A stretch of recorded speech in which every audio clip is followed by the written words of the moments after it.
Welcome to another thrill-packed edition of Unite, i.e. Radio, the radio show for the most important political office, that of the private citizen. My name is Greg Britton with the Redlands Tea Party Patriots, and my usual co-host, Don Dix, is still not back from house hunting in Belize. I think he must have some really good property down there. But seriously, Don is the newly elected chair of the Riverside County Republican Party, and recording on Thursday, and this is his very first meeting, so he is making extra time, extra steps to make sure his first meeting of that goes well. And this may be a significant development because Don is going to attempt a major culture shift in the County Republican Party and actually try to make them into a useful political fighting organization rather than just a hold meeting organization. Filling in for as my co-host this week is Linda Forsyth, and she is the founder, editor, proprietor of Seavine News, and that's a great news site. She does her own YouTube videos. I was on one last week. She couldn't find anyone else to for the show, so I was happy to fill in that role for her. And she does all sorts of news. She's focused on Gitmo and all sorts of other things. Check out her website at Seavine News. Give us your website, Linda. Hi. Well, first of all, thank you for having me on today, Greg. And the website address is actually c-vine.com, c-vine.com.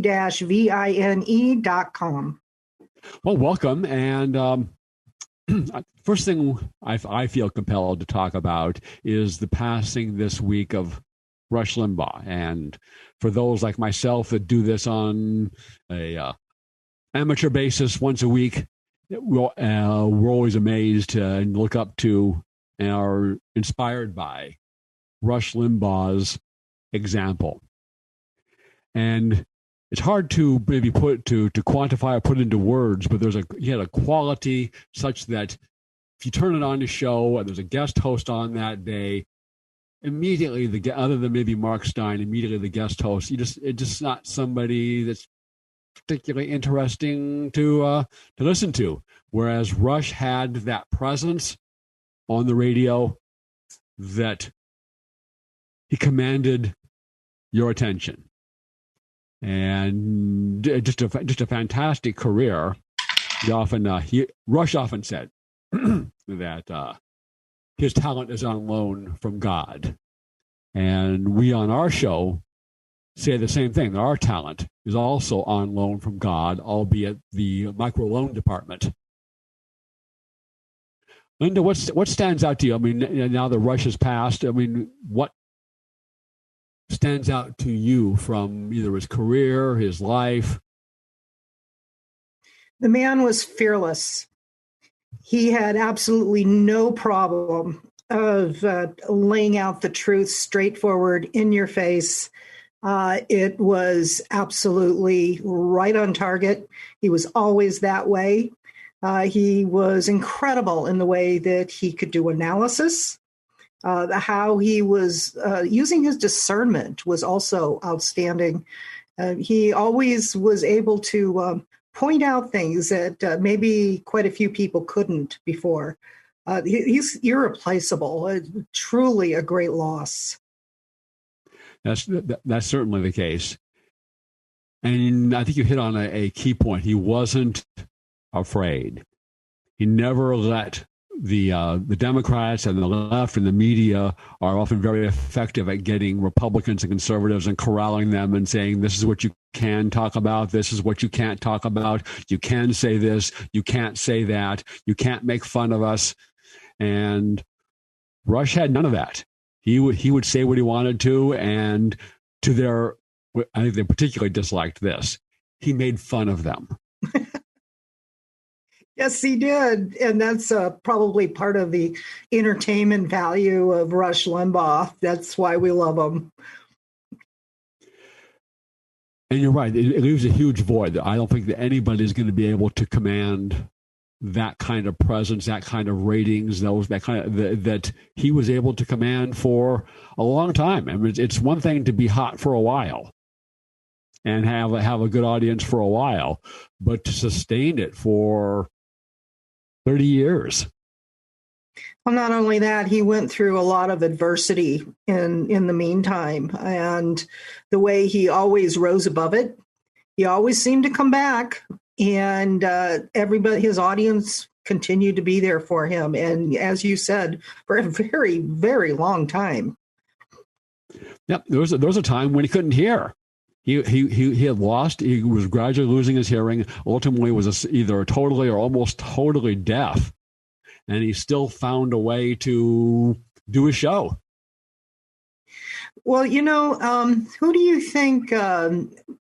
Not that anyone can ever replace Rush Limbaugh. I mean, that's impossible.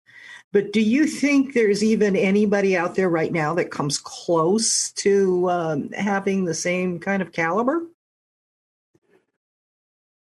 I don't think he would do it, and I don't think I would want him to do the role. The only person that I can think of presently on the public stage that could command Rush's kind of presence would be Donald Trump. Agreed. I'd rather have Donald doing other things. They were very, very close, too. I know Rush played golf with him quite a bit. And, of course, I can't think of the honor that former President Trump bestowed on him at the time. There was some sort of it wasn't a Medal of Honor. I don't know if you know what it was called. Medal of Freedom. Medal of Freedom. It's for civilians. And that's huge. That's really huge. So they were very close. And it's interesting that you say that about President Trump. I don't know if you saw today, but President Trump is playing around with the idea of setting up his own social media platform, possibly his own news platform. That's going to probably turn things on its head if he decides to do it. But as you said, a command presence, and it'll be interesting to see what they try to do to silence him. If he should choose to do that, they may even wind up regretting taking him away from Twitter and some of the other places he's done, because if anybody can put something out there, he could. So we'll see. Donald Trump usually doesn't call me and ask me for my advice. But if he did, I would tell him, don't fragment the alternative social media market any further. Use the existing platforms. Gab is the best alternative social media platform. It's the most reliable. It's the most dedicated to preserving freedom of speech. They have their own. After their servers were turned off back in 2018, and they went off the internet for a few weeks. They've built it back with their own servers. Parler just came back on this past week, but one is they've already started doing censoring, and they're on somebody else's servers. They didn't learn their lesson of buying their own servers. So it's okay to use it, but Gab is the better platform technically as well. As I don't like Parler as a platform. It gives you a little teeny box to write in. Doesn't handle pictures as well. It's only 1,000 characters. Gab, you can get 3,000 characters on a post if you want it. So Gab is a better platform. Telegram is also a good one. So don't fragment it further, Donald. Just get on Gab. In fact, they have an account reserved in your name, and they backed up all your old tweets from Twitter. It's all there for you. All you got to do is step onto it, and you would help boost that platform. You would help drive Twitter into bankruptcy. You can always hope for that. So that's your move. Well, MeWe is pretty good too. I love Gab. My personal favorite is Telegram, but I do agree with you about the fragmentation, because it was all I could do to keep up with one there for a long time.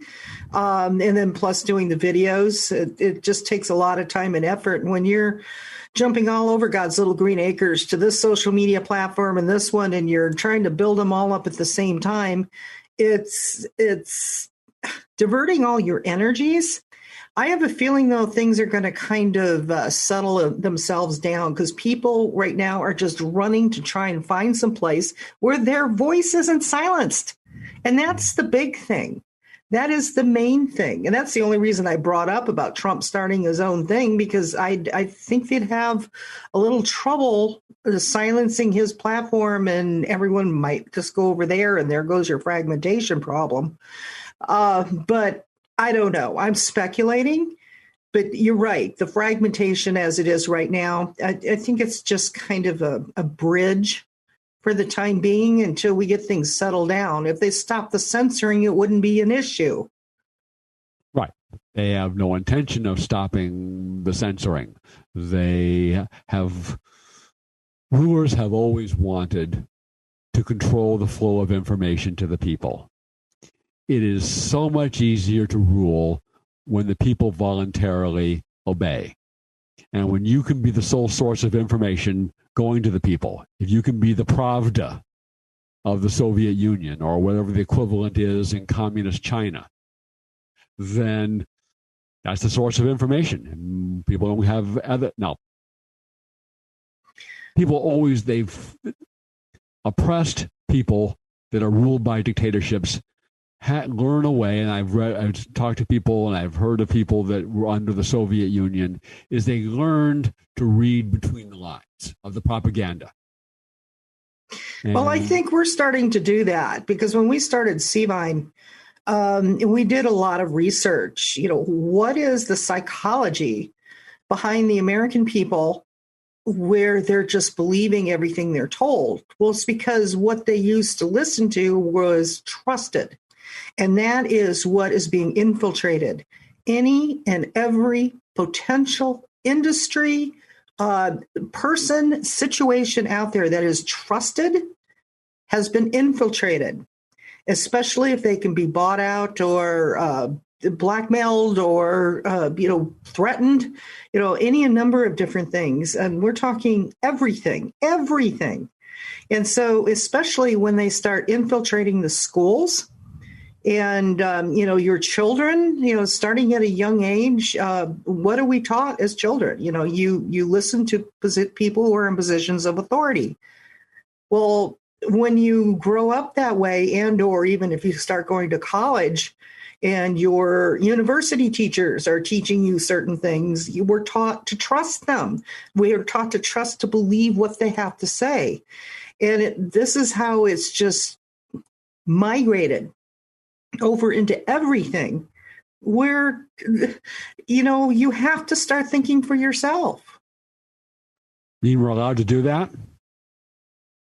How's that? You mean we're allowed to think for ourselves?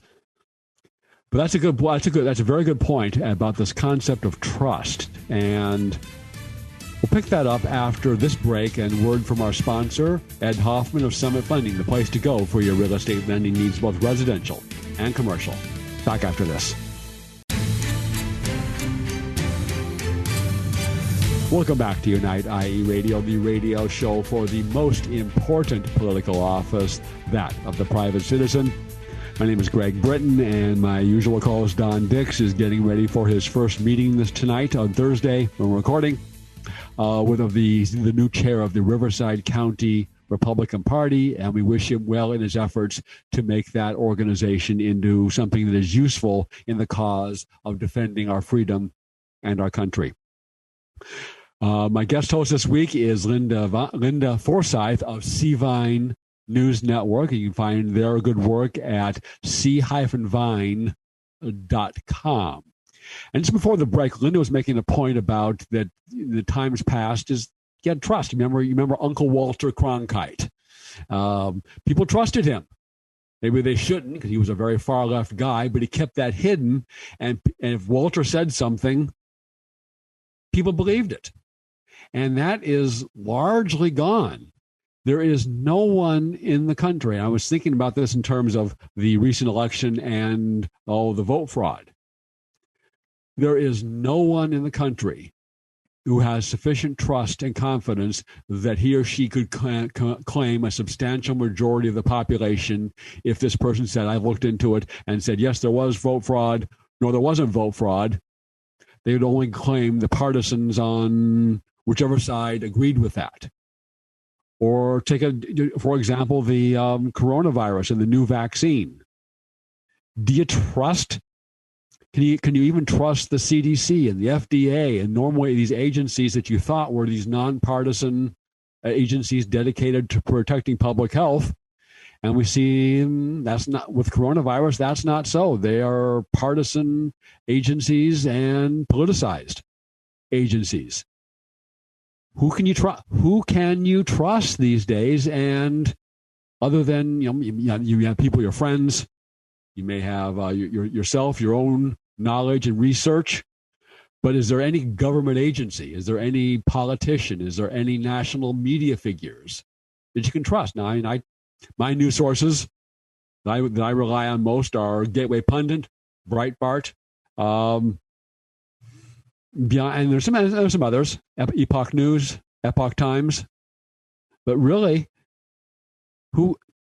there's no unified source that the population generally can trust. It's interesting that you say that, Greg, because it is teaching the public how to use their own discernment and to think for themselves, because people are smart. Instead of assuming that they're completely stupid and can't consider and or use their own head, they're starting to realize and they're starting to notice what is going on. Now, a long time ago, historically, there was, well, it's still true, there is a saying about, a man's word is his bond. And it used to be that if you didn't keep your word, that was really a serious problem in society, because then that individual couldn't be trusted. Well, as far as I'm concerned, mainstream media has pretty much annihilated their credibility. People are not taking them at their word.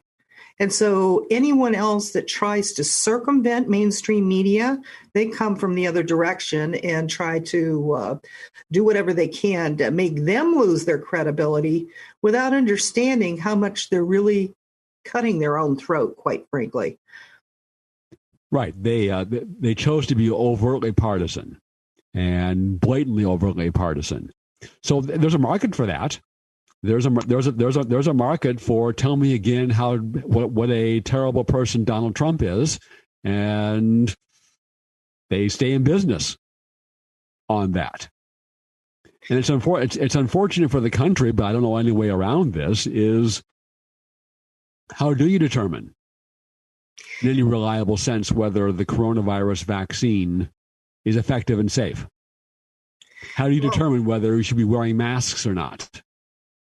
Again, or have a lockdown? People need to do their own research. They need to start thinking for themselves. Until more people do that and choose to be like sheep, they're going to continue to be led around like sheep, and the end result is not going to be too attractive. But I do believe people are waking up. As for what you were talking about, that there is a market for those that hate Donald Trump and so on, well, that may very well be. But they're banking on that. And an excellent example is, what's his name? Last name's Lindell, the pillow guy. Mike Lindell. They're pulling all his stuff, all his pillows and bedding and et cetera off the shelves of all these stores. But you know what the Patriots are doing is they're buying things like crazy online. And it probably, I would bet very quickly now, is going to wind up superseding anything he sold any of those stores. Donald Trump used to have a saying about even bad PR is good PR when it comes to marketing, getting your name out there. So this has gotten it out there in front of millions and millions of people. And those that are sympathetic to Donald Trump, which there are more than mainstream media is allowing you to think there are flocking to My Pillow guy and buying his stuff. Yeah, and that's an area that we have been far behind the enemy, and that's the use of economic warfare. They have marshaled through they have a broad campaign of circumventing the First Amendment, of intimidation, threats, threat of firing, boycotts, just general nastiness of trying to make people shut up if they don't follow the Democrat Party talking points of the day. But also anybody like Mike Lindell. He's now tried to bring forth the truth of what happened in the election. So, of course, needs to be boycotted. And that's just one prominent example of their use of their economic power. But our 74 million plus wield tremendous economic power. We just don't use it like they do. We don't. If a corporation does something we don't like, we don't. There's not an organized campaign of people tweeting to the company, calling the company, saying you shouldn't be doing this, or if somebody says something, you need to fire this person or stop doing business with this person. And this is war. I mean, it's not a shooting war, at least not yet. But we are in a war for the fate and future of our country, and we need to learn to use all available political and economic weapons, including our wallets and purses. Well, I think that's happening, Greg, and it's fascinating to watch and see. This is definitely a new type of war, and it's a psychological war. It's an information war. And so that's why, again, you had better be in tune with yourself and your own gut instincts and the abilities to check things out for yourself, because the others, quite frankly, aren't going to survive, because communism will take over. And then that'll be it for all of us. Mm-hmm. Benjamin Franklin said, whoever would overthrow the liberty of a nation must first begin by subduing the freeness of speech. And we see that going on. And well, the government cannot yet send us to labor camp to make Apple phones for what we say. They have the whole other means I just described of effectively preventing you from speaking in public. And of course, the censorship by the big damn tech companies. We just announced today when we were recording that Donald Trump had done an interview on One America News Network, and YouTube censored that. Well, it isn't just YouTube. It's all social media, but also Google search engines. There's something that some people, I haven't heard a lot of people mention this too, but it's something I've noticed when you talk about search engine optimization, SEO, when you put in your keywords and et cetera. Put in Donald Trump and then maybe a particular speech that he made or a point that he made, you wind up being sent to the bottom of the algorithms, and what is up top, which is really interesting because Donald Trump is one of the most searched after individuals, in my personal opinion, that there is out there. They put everything else above and beyond Donald Trump up at the top of the search engines, and the particular thing that you search for, you have to scroll past all these liberal points of view, in other words, to discredit what it is you think you're looking for. And then maybe somewhere as you keep scrolling in the search engines, you find what you're looking for, if you're lucky, and if it isn't scrubbed. And we are out of time for this half hour, up against a hard break here. Stay tuned for the second half of Unite IE Radio. And, of course, we should all be using DuckDuckGo, not Google, for our searches.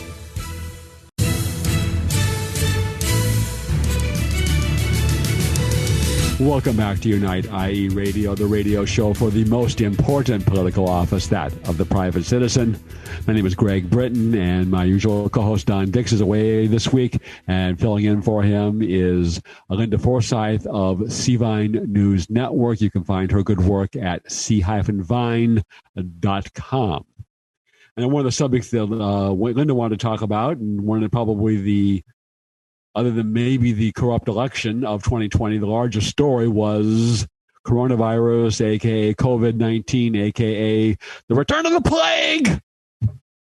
And it's been one of the most amazing things that any of us, we've seen nothing like it in our lifetimes, of the entire population locked down repeatedly. People being forced by the government to wear face masks.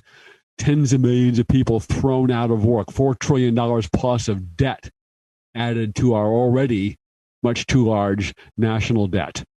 And coming back to the subject of our first half hour, discussion about possible treatments and the wisdom of these policies was censored online. And science has always been about free inquiry. You publish your data, you publish your study, your opinions, your views, and why you believe something should be done or shouldn't be done.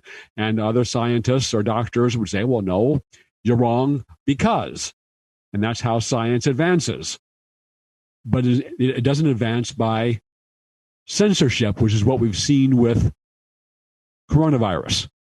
And one of the most interesting aspects of that censorship surrounds a drug called hydroxychloroquine, which has been around for decades. It's used for anti-malaria purposes and for lupus and rheumatoid arthritis. Right. So it's been used for decades safely, but all of a sudden, there was some promise that it could be used for coronavirus, but it was suppressed and banned. And it's a kind of an amazing story. Why don't you pick it up from there, Linda? Well, boy, there is a lot that has been so held back from the public. I want everybody to listen very closely to what I have to say, because what I'm about to tell you can be verified through science.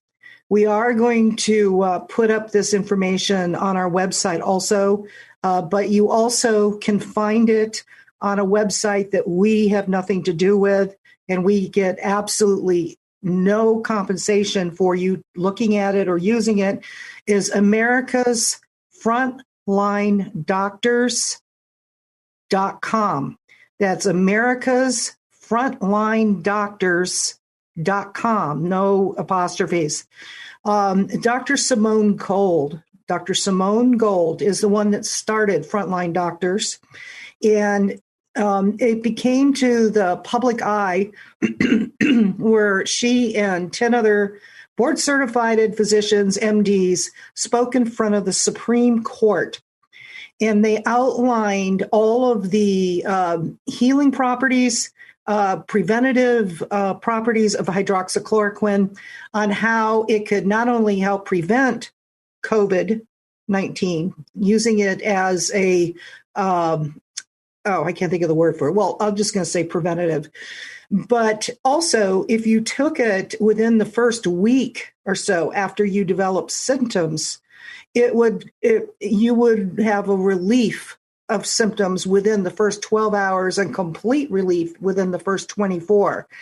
And so this has been censored to such a huge degree that they have done anything and everything to silence Dr. Simone Gold and the America's Frontline Doctors. And these are regular physicians all over the U.S.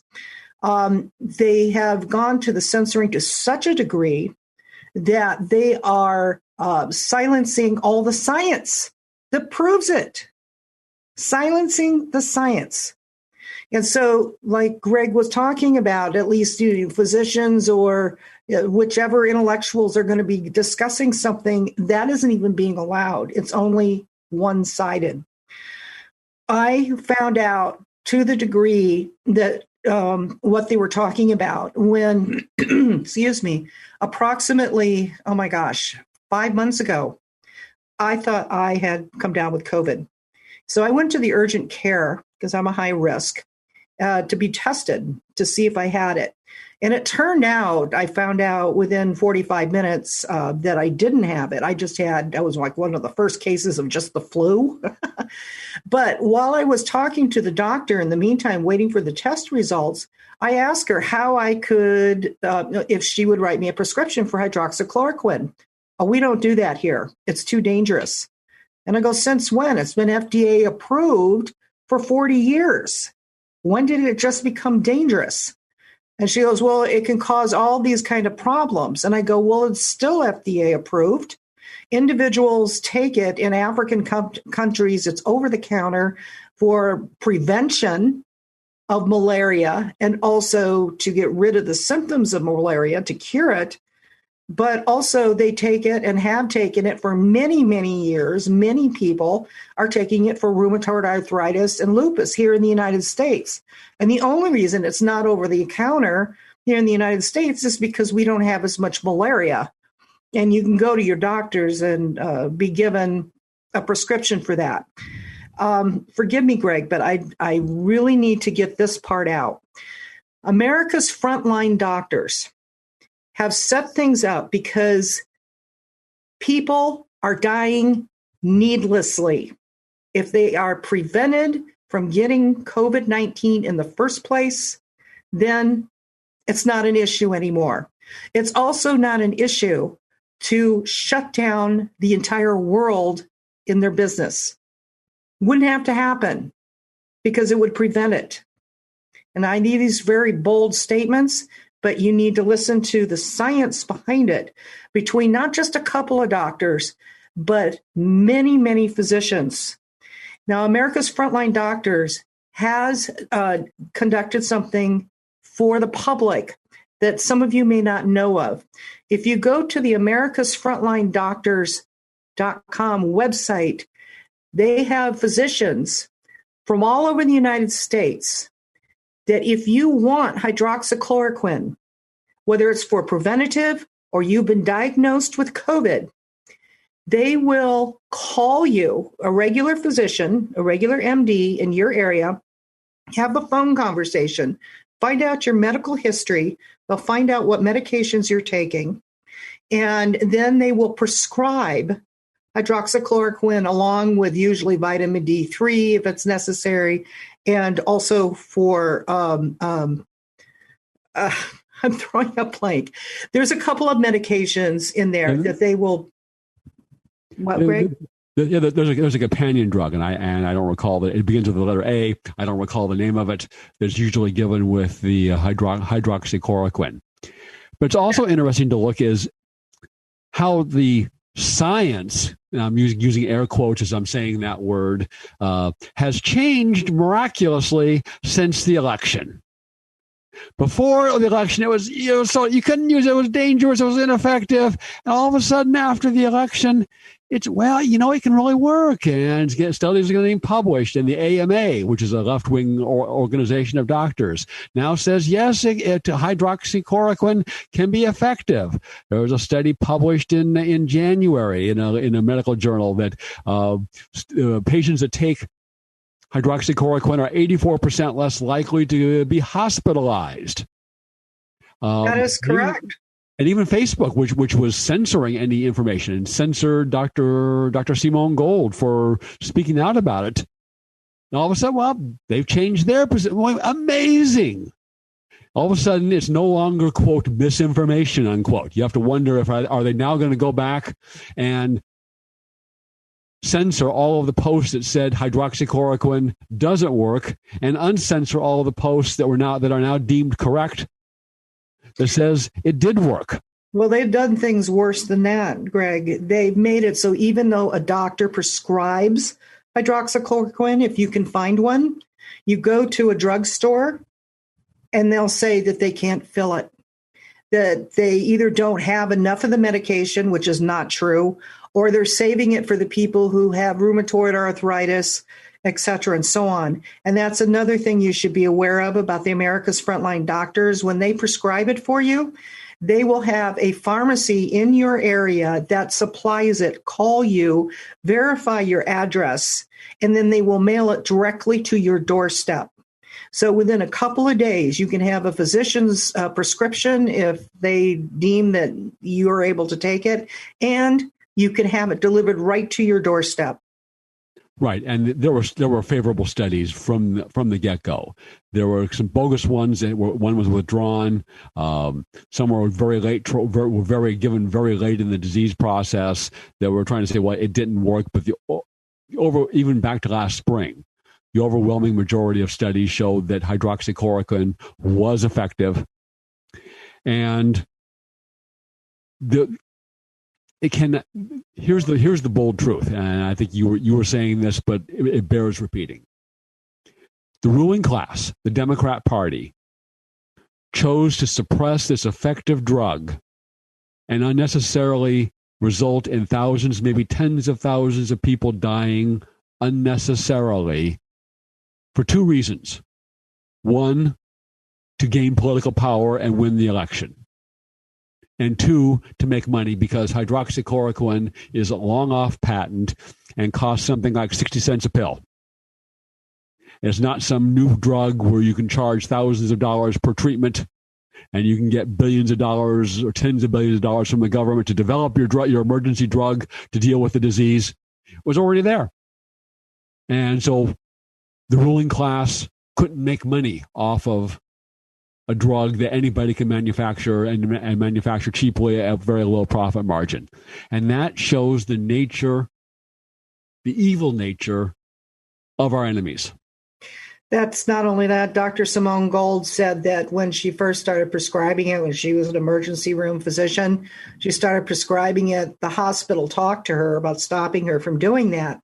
And she said that was kind of unprecedented because each physician is licensed to practice medicine of their own accord. This is why you can go to different physicians to get a second opinion. Because they're individual and what they prescribe and so on. In fact, I believe she said something to the effect that a corporation or a hospital or whatever can't dictate what doctors can and can't prescribe as long as it's FDA approved and so on. And so she was threatened because of ordering this for her patients, and she kept doing it. And then she did eventually get fired. She got fired from a second hospital because of it. And I found out through my own personal experience that not only going to urgent care, but my own primary care physician was parroting the same thing that was said at the urgent care unit. Oh, it's dangerous. It's this, it's this. It's like that right there made it that I never wanted to go see another physician again, because that told me that even the American Medical Association, things are so deep in preventing this hydroxychloroquine from getting out. They have gone far above and beyond. Well, if anyone did any research, they would find just 3-4 years ago, everything was fine. Right. Okay, I'm done with my rant. Okay, and before we wrap this up, this discussion, I was just also reading on Gateway Pundit recently that at the start of the coronavirus situation, the CDC changed its rules for how you determine whether someone died because of a particular disease. And what they made it was, well, if you've been diagnosed with it or it's suspected, even if it's not the cause of death or the primary cause of death, there's other causes of death still listed as a coronavirus death. So according to this article and the study that they're quoting from, this is back as of August, when the official fatalities were 161,000. But if they had used the same rules in counting fatalities that had been in effect for 17 years prior to March of 2020, the actual fatalities would be 9,600. You can, again, coming back to what we talked about in the first half hour, the ruling class and all of its institutions and agencies have forfeited all trust and confidence in their competence, in their integrity, and in their fidelity. And with that, let's hear from our sponsor, All-Star Collision, the place to take your car when you have an accident, because they are truly the kings of wreck and roll. Back after this.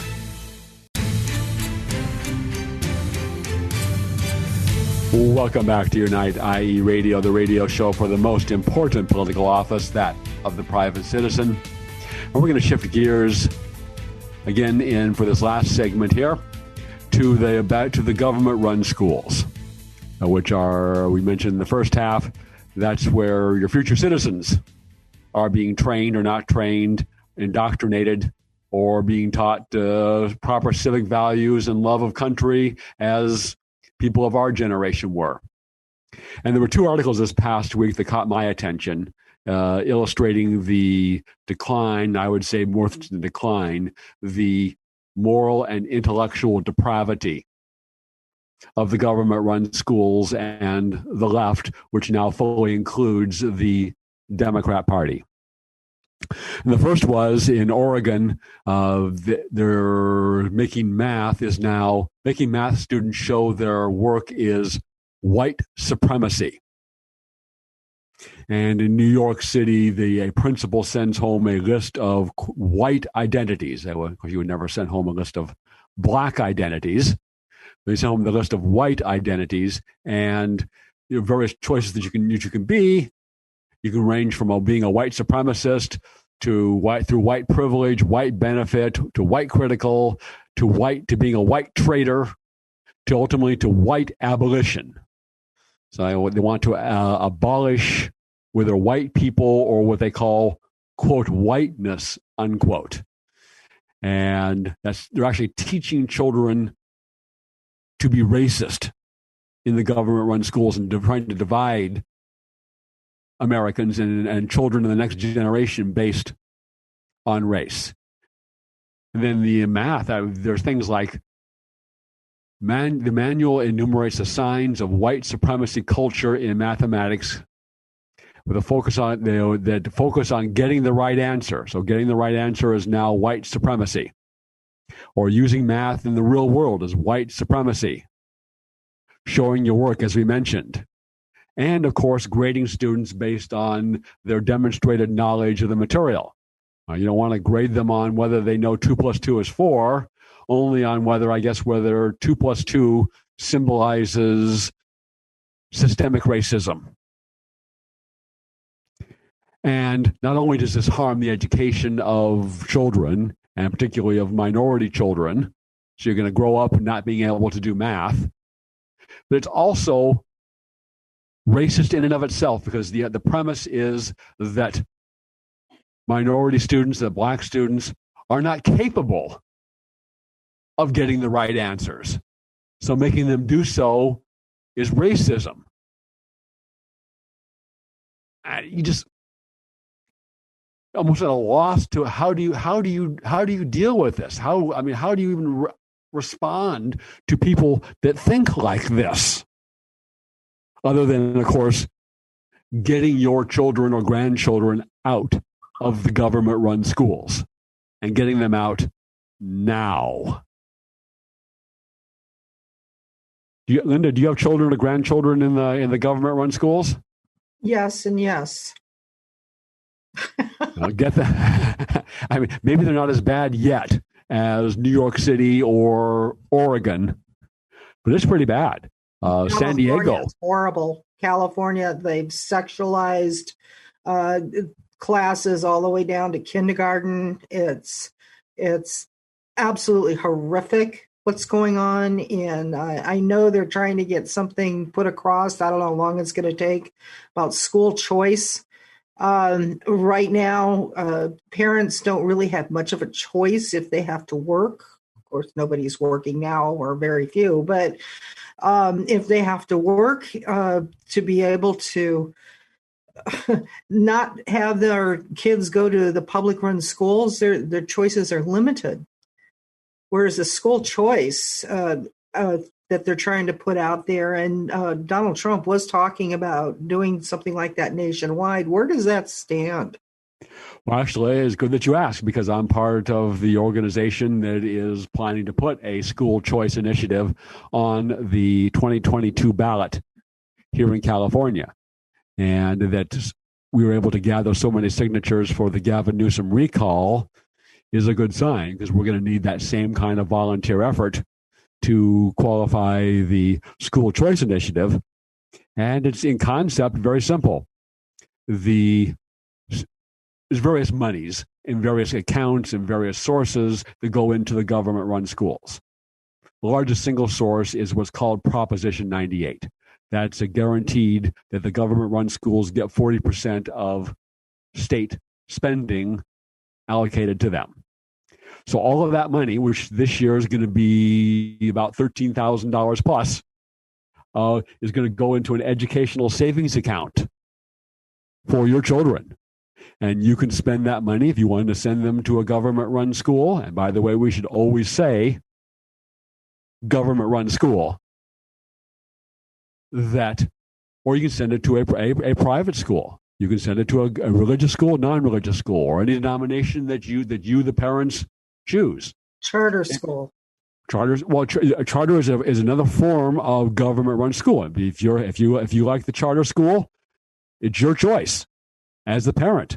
What type of school? And it's not just the indoctrination that we've talked about. It's not that the dumbed down standards. It's not just the XXX sex education. Maybe you don't want your sixth grader taught about anal sex. That's that. But it's also that children learn differently. That the right school and the right environment for one child, even if it had high standards and was didn't have indoctrination and didn't have the things we've talked about, but one type of school might be good for one child and not for another, and that lets you find the school that is best for your children or your child. Maybe one child likes one type of area and does best in one type of school and type of learning, and another child is different. They are not all the same. So in concept, that's what it is. Plus, the kicker is, if you don't spend all of your money, you get to save it and use it for college or post-secondary education, for going to a trade school or other type of post-high school education. And if you're a homeschooler, you get to save all of it.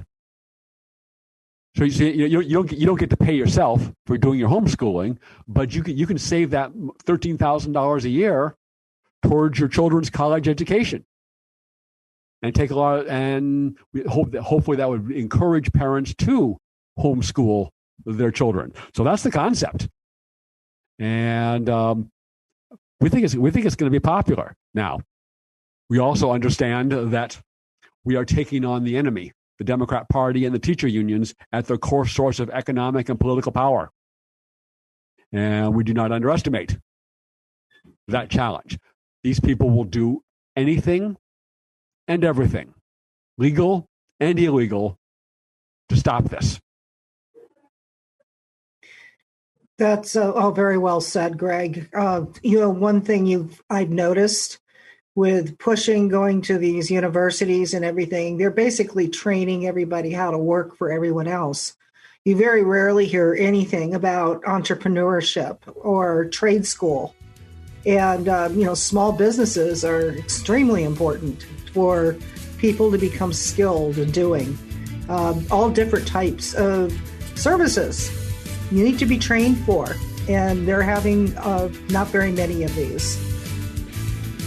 And with that, we are out of time for this week. Thank you, Linda, for being on the show. And tune in next week for another exciting edition of Unite, IE Radio.